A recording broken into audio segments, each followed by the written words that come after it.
Ministry of education government of India के department of higher education ने coaching centres के regulation के लिए कुछ गाइडलाइंस जारी की हैं, जिसमें बताया गया है कि 16 साल के कम उम्र के बच्चों का रजिस्ट्रेशन अब जो है कोचिंग संस्थान नहीं कर सकते हैं। शिक्षा मंत्रालय ने डिटेल में इसके बारे में बताया हुआ है। पूरा 11 पेज का नोटिफिकेशन अपनी वेबसाइट में उन्होंने दिया और उसके माध्यम से उन्होंने बताया कि इसका बैकग्राउंड क्या है, क्यों हमने ऐसा सोचा और क्यों ये रेगुलेट करने की जरूरत पड़ रही है, ऑब्जेक्टिव क्या है, नीड ऑफ गाइडलाइंस क्या है, डेफिनेशन क्या है कोचिंग्स की, कंडीशन और रजिस्ट्रेशन का क्या है, डिटेल में फीस वगैरह के बारे में इसमें बताया गया, काफी कुछ बताया गया है। इसका पीडीएफ आप हमारे टेलीग्राम चैनल से ले सकते हैं। टेलीग्राम चैनल का डिस्क्रिप्शन में लिंक मिल जाएगा, वहां से आप ज्वाइन करके हमारे टेलीग्राम चैनल से इसे डाउनलोड कर सकते हैं, या फिर आप मिनिस्ट्री ऑफ एजुकेशन की वेबसाइट में जाकर के वहां से भी डाउनलोड कर सकते हैं। पूरे डॉक्यूमेंट में कुल मिलाकर के 19 पॉइंट को बताया गया है, 19 पॉइंट का जिक्र किया गया है, जिसमें तमाम बातें हैं और इसमें जो भी जरूरी बातें आपको जानने की जरूरत है उसका निचोड़ हमने इस वीडियो में रखने का प्रयास किया है और आपको मैं सरल भाषा में समझाने का प्रयास करूंगा। और इस वीडियो में हम बहुत कुछ डिटेल में बात करने वाले हैं। आप इस वीडियो को अपने दोस्तों, अपने पेरेंट्स और अपने जितने भी जानकार लोग हैं उनको शेयर कर सकते हैं, क्योंकि ये उन सब के लिए भी जरूरी है जिनके भी बच्चे स्कूल में पढ़ते हैं या कोचिंग्स में पढ़ते हैं। उन सभी के लिए ये नियम जानने जरूरी हैं। तो वीडियो को आप लाइक कर दीजिए, जो नए हैं वो चैनल को सब्सक्राइब करके हमसे जुड़ सकते हैं। तो आइए शुरू करते हैं। सबसे पहले ये जो गाइडलाइन जारी की गई है इसका टाइटल क्या है? Guideline for registration and regulation of coaching centre 2024, ये इसका टाइटल है। शिक्षा मंत्रालय ने अपने डॉक्यूमेंट्स के पहले ही पेज में इसके बैकग्राउंड के बारे में बताया हुआ है कि नई गाइडलाइंस जो है जारी करने की जरूरत क्यों पड़ी है कोचिंग सेंटर्स के लिए। बैकग्राउंड में बताया गया है कि बढ़ते छात्र आत्महत्या के मामले, आग की घटनाओं, सुविधाओं की कमी के साथ शिक्षण के तरीकों के संदर्भ में निजी कोचिंग सेंटर से संबंधित मुद्दे समय समय पर सरकार का ध्यान आकर्षित करते रहते हैं। आपने हाल ही के दिनों में सुना होगा कि कोटा जैसे जिले जो नीट और जेईई परीक्षाओं के लिए फेमस हैं, वहां पर छात्रों द्वारा आत्महत्या के मामले बहुत तेजी से बढ़ते हुए देखे गए हैं। आग की घटनाएं अभी हाल ही में आपने मुखर्जी नगर, जो दिल्ली का आईएएस पीसीएस की जहां पर कोचिंग होती है, फेमस एरिया है, वहां पर एक कोचिंग संस्थान में आग लग गई, जहां पर लगभग 500 से अधिक बच्चे थे। एक एक कोचिंग संस्थान में 500 बच्चे बैठकर पढ़ते हैं। कोई भी आपातकालीन घटना हो जाती है, ऐसी स्थिति में इवैक्यूएशन के लिए कोई भी वहां पर जो है इंफ्रास्ट्रक्चर अवेलेबल नहीं है। शिक्षण के तरीकों के संबंध में भी निजी कोचिंग सेंटर से संबंधित मुद्दे समय समय पर सरकार का ध्यान आकर्षित करते रहते हैं। तो इस तरीके से उन्होंने बताया है कि ये जो सारे मामले हैं, ये कई मामले को देखते हुए जो है हमारा ध्यान इस ओर गया और हम जो है ये गाइडलाइन कोचिंग सेंटर्स के लिए लेकर के आए हैं। किसी निर्धारित नीति या विनियमन के अभाव में देश में अनियमित निजी कोचिंग सेंटर की संख्या बढ़ती जा रही है। तो यानी कि उनके रेगुलेशन के लिए क्या है, कोई नीति नहीं है।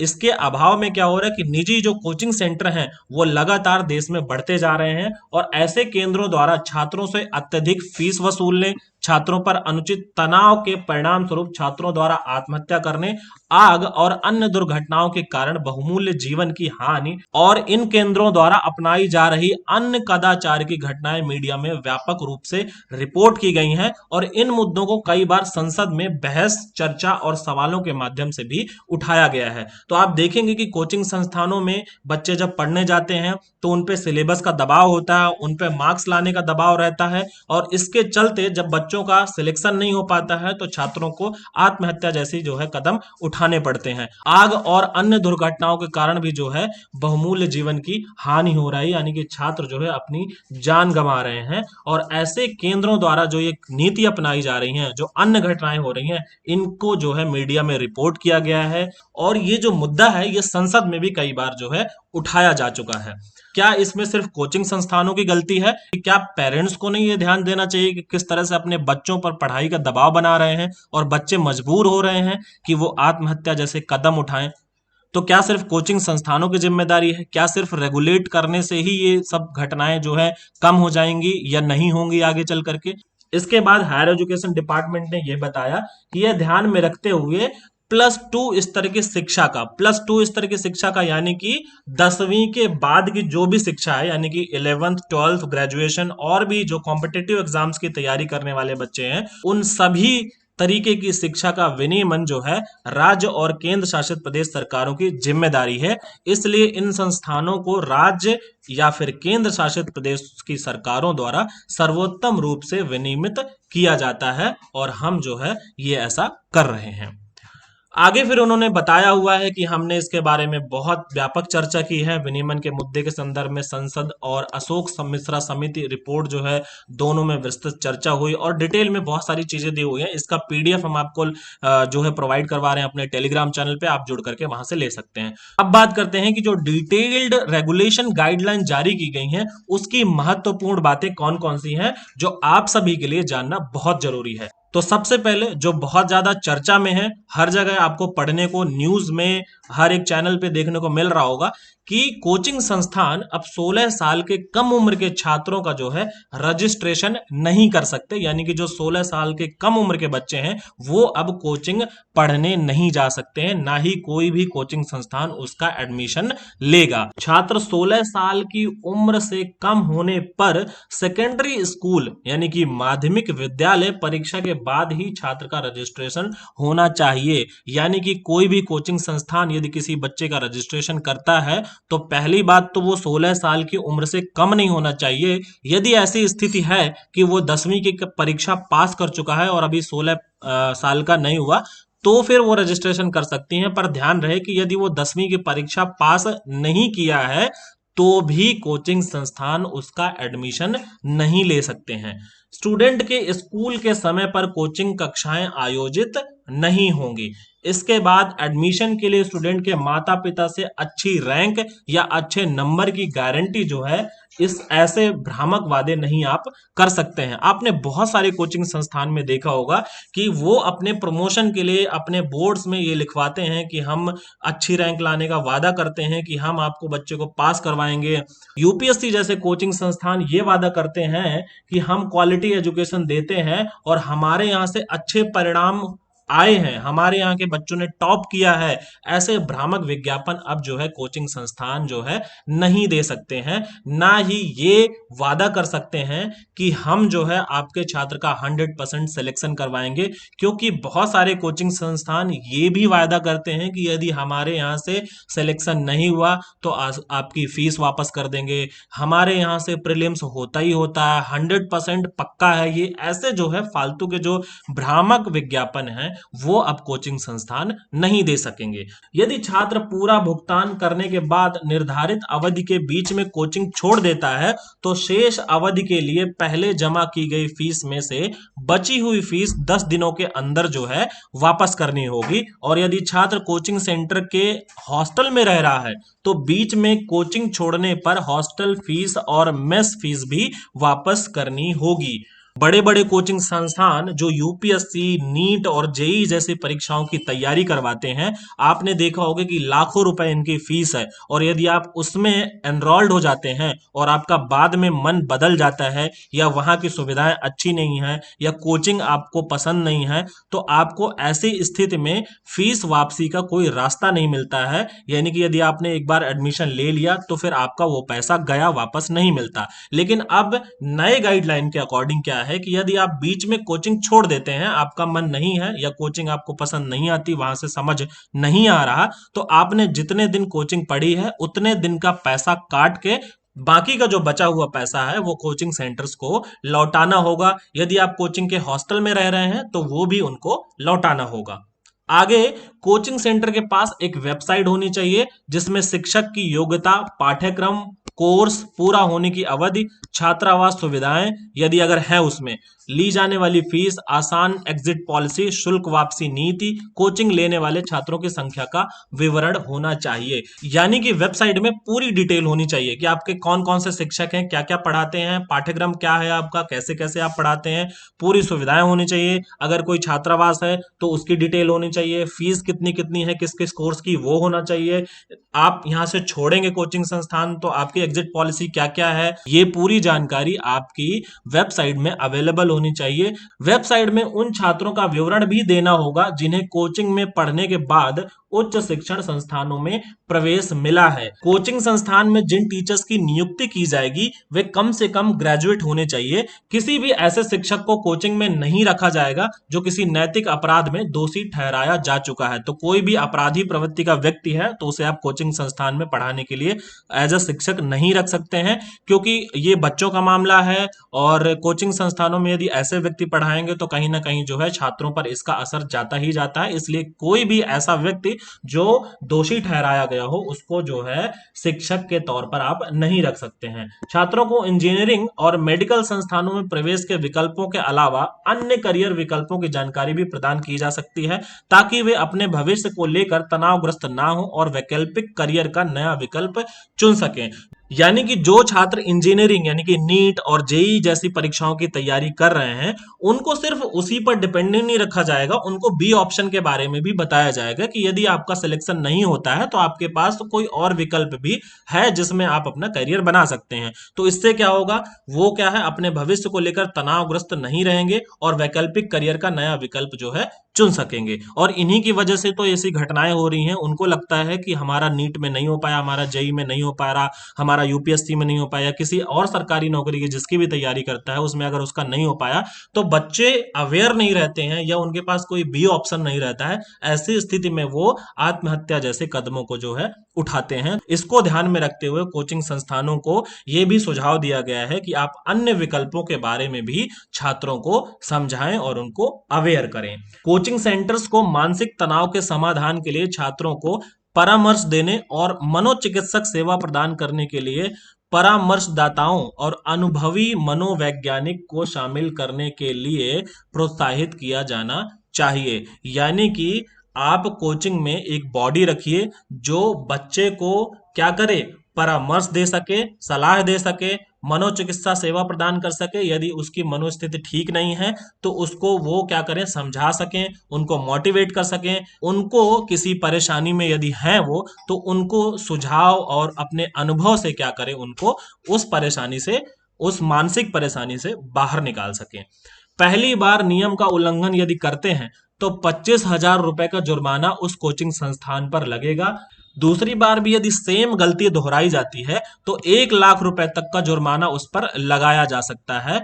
और तीसरी कंडीशन ये है, और अगर बार बार ऐसा किया जाएगा तो संस्थान का रजिस्ट्रेशन भी रद्द किया जा सकता है। तो ये कोचिंग संस्थानों के लिए जो है जिस प्रकार से गाइडलाइन जारी की गई हैं, ये छात्रों के जो है हितों को ध्यान में रखते हुए ये गाइडलाइन जारी की गई हैं कि छात्र जो है जिस तरीके से परेशान रहते हैं, कुछ छात्र जो है अपनी फीस को लेकर के परेशान रहते हैं, कोचिंग सेंटर्स मनमानी फीस जो है बच्चों से वसूल रहे हैं, कोचिंग सेंटर क्या करते हैं अपने कोर्स की फीस बढ़ा देते हैं कोर्स का ड्यूरेशन बढ़ाने के नाम पर, कोचिंग सेंटर्स वो एजुकेशन नहीं दे रहे हैं जो उन्होंने बच्चों से वादा किया था। ऐसी स्थिति में बच्चों के हितों को ध्यान में रखते हुए कोचिंग संस्थानों के लिए जो है ये रेगुलेशन गाइडलाइन जो है जारी की गई हैं। अब आपके मन में सवाल आ रहा होगा, क्या अब जो 7th 8th 9th 10th वाले जो बच्चे हैं वो अब कोचिंग नहीं जा पाएंगे, वो कोचिंग नहीं पढ़ पाएंगे? यदि कोई बच्चा कमजोर है तो फिर ऐसे बच्चों का क्या होगा? पेरेंट्स के मन में भी ये सवाल है कि यदि सरकार ने ऐसी गाइडलाइन जारी की हैं तो फिर क्या बच्चे हमारे कोचिंग नहीं जा पाएंगे, बच्चों को हम पढ़ा नहीं पाएंगे? कोचिंग संस्थानों में यदि नहीं जाएंगे तो इनका जो पढ़ाई का, स्टडी का जो कमजोर स्तर है वो कैसे सुधरेगा? क्योंकि आप सभी भी इस चीज से अवेयर हैं कि स्कूलों में उस स्तर की शिक्षा नहीं होती है, सरकारी विद्यालयों में तो खास तौर पर, जिससे कि बिना कोचिंग के बच्चे पास हो सकें। यदि वो बच्चों को प्रमोट भी कर दिया जाता है ये सोच करके कि ठीक है बच्चा अगली कक्षा में सीख लेगा, फिर अगली कक्षा में सीख लेगा, तो बच्चे का बेसिक कमजोर रह जाएगा और फिर ऐसी एजुकेशन का क्या फायदा जहां पर बच्चे का बेसिक या बच्चों की जो मूलभूत शिक्षा है वही, जो उसकी नींव है वही कमजोर हो जाए। डिपार्टमेंट ऑफ हायर एजुकेशन ने ये जो गाइडलाइन जारी की है ये कोचिंग संस्थानों के लिए है। कहीं पर भी पेरेंट्स और बच्चों पर ये गाइडलाइन जो है नहीं लागू होती हैं। कोचिंग संस्थान का मतलब क्या है, किसे कोचिंग संस्थान कहा जाएगा? 50 से अधिक छात्रों को दी जाने वाली शिक्षा की किसी भी शाखा में ट्यूशन, निर्देश या मार्गदर्शन, लेकिन इनमें परामर्श, खेल, नृत्य, थिएटर और अन्य रचनात्मक गतिविधियां शामिल नहीं हैं। 50 से अधिक छात्र अगर कहीं पर पढ़ते हो, चाहे वो ट्यूशन हो, चाहे निर्देश या मार्गदर्शन की कोई संस्था हो, इस प्रकार की कोई भी संस्था जहां पर किसी भी प्रकार की एजुकेशन प्रोवाइड की जाती है, वहां पर यदि 50 से अधिक छात्र पढ़ते हैं तो उसे कोचिंग संस्थान माना जाएगा। लेकिन इसमें जो है खेल, जैसे कि यदि आपकी क्रिकेट एकेडमी है, उसको इससे बाहर रखा गया है। यदि आपकी डांस एकेडमी है तो इसको इससे बाहर रखा गया है, उसको कोचिंग नहीं आप कहेंगे। यदि आपका थिएटर है या फिर अन्य कोई रचनात्मक गतिविधियां हैं, उसको इससे बाहर रखा गया है, यानी कि उसे आप कोचिंग नहीं कहेंगे। तो ऐसा संस्थान जहां पर 50 से अधिक बच्चों को एजुकेशन दी जाती है, किसी भी विषय पर एजुकेशन दी जाती हो, उसको जो है कोचिंग संस्थान माना जाएगा। अन्य जैसे कि खेल, नृत्य, थिएटर, परामर्श जैसे कोई भी विषयों को कोचिंग के दायरे में नहीं रखा जाएगा। कोचिंग सेंटर में 50 से अधिक छात्रों के लिए स्कूल, कॉलेज और विश्वविद्यालय स्तर पर किसी भी अध्ययन कार्यक्रम या प्रतियोगी परीक्षाओं के लिए कोचिंग या छात्रों की शैक्षणिक सहायता प्रदान करने के लिए किसी भी व्यक्ति द्वारा स्थापित, संचालित या प्रशासित केंद्र शामिल है। यानी कि किसी भी व्यक्ति ने कोई विश्वविद्यालय बना रखा हो, कोई कॉलेज बना रखा हो या छात्रों के लिए कोई स्कूल बना रखा हो, ये सब जो है कोचिंग सेंटर के अंदर ही आएंगे, इसी के अंडर में आएंगे। कोचिंग संस्थानों को 3 महीने के भीतर जो है पंजीकरण के लिए आवेदन करना होगा। यदि किसी कोचिंग संस्थान की अलग अलग शाखाएं हैं तो ऐसे प्रत्येक शाखा को अलग कोचिंग सेंटर माना जाएगा और प्रत्येक शाखा के पंजीकरण के लिए अलग से आवेदन जो है करना होगा। तो ये थी कुछ महत्वपूर्ण बातें जो आप सभी को जानना बहुत जरूरी था। मेरा मानना है कि मिनिस्ट्री ऑफ एजुकेशन का ये एक अच्छा मूव है। गाइडलाइन में जो जो बातें कही गई हैं वो कहीं ना कहीं छात्रों के हितों को ध्यान में रख करके की गई हैं और मुझे लगता है कि ये बहुत बेनिफिशियल रहेगा। चाहे वो भ्रामक विज्ञापन को लेकर के हो, चाहे वो फीस वापसी को लेकर के हो, या फिर हम आपातकालीन खतरों को देखते हुए देखें कि इंफ्रास्ट्रक्चर में बहुत तरीके की कमियां रहती थी, वेंटिलेशन की वो सुविधा नहीं रहती थी। यदि कोई आपातकालीन स्थिति आ जाती थी तो रिस्क, लाइफ रिस्क जो है बना रहता था। तो ये सारी बातें जो हैं काफी अच्छी हैं, लेकिन कुछ बातें हैं जो कहीं ना कहीं थोड़ा सा परेशान कर सकती हैं उन छोटे संस्थानों को जो कि छोटे स्तर पर मोहल्ले में, गांव में, कस्बों में जो आयोजित हो रहे थे। एक पॉइंट जिस पर सबसे ज्यादा चर्चा हो रही कि 16 साल से कम उम्र के बच्चे अब कोचिंग संस्थान नहीं जा पाएंगे, कहीं ना कहीं चिंता का विषय हो सकता है पेरेंट्स के लिए या फिर उन छोटे संस्थानों के लिए कि जो कस्बों में, किसी गांव में छोटे स्तर पर संचालित हो रहे थे। उनको कहीं ना कहीं ये कंसर्न हो सकता है कि उनको रजिस्ट्रेशन, वेबसाइट और इतना सारी चीजें जो है कहीं ना कहीं वो, क्योंकि कई सारी कोचिंग जो गांव में, छोटे कस्बों में, छोटे शहरों में संचालित होती हैं, या फिर यूं कहें कि जो बच्चे कमजोर हैं और उनके माता पिता फाइनेंशियली उनको ट्यूशन या फिर होम ट्यूशन अफोर्ड नहीं कर सकते हैं, तो वो कम फीस में कोचिंग संस्थानों में उनको भेज देते हैं। किसी गांव में, किसी कस्बे में जो कोचिंग संस्थान होता है वहां पर भेज देते हैं। 9th में है, कोई 10th में बच्चा 15-16 साल की उम्र में, और वो बच्चा यदि कोचिंग संस्थान जाता है, वो ज्वाइन करता है, तो उसका जो बेसिक एजुकेशन है, उसकी फाउंडेशन जो है वहां से मजबूत होती है। क्योंकि सरकारी स्कूलों का जो प्राथमिक स्तर है शिक्षा का, वो कहीं ना कहीं बहुत कमजोर है। 9वीं और 10वीं में पढ़ने वाला बच्चा 5th और 6th की मैथ के क्वेश्चन नहीं सॉल्व कर पा रहा है, तो कहीं ना कहीं ये चिंता का विषय है कि हमारी जो शैक्षिक प्रणाली है वो कहीं ना कहीं बहुत लचर व्यवस्था है, उसको कहीं ना कहीं सुधारने की जरूरत होगी सरकार को। और इस पर गंभीर विचार करने की जरूरत होगी कि यदि 16 साल से कम उम्र के बच्चे कोचिंग नहीं जा पाएंगे तो उन माता पिता का क्या होगा जो फाइनेंशियली अपने बच्चों को उतना नहीं सपोर्ट कर सकते हैं।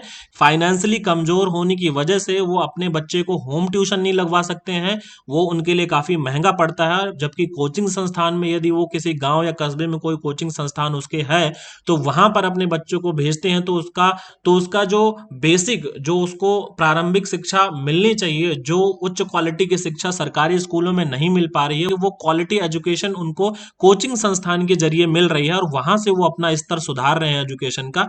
तो ये कहीं ना कहीं एक चिंता का विषय होगा कि फिर ऐसे छात्रों का क्या होगा।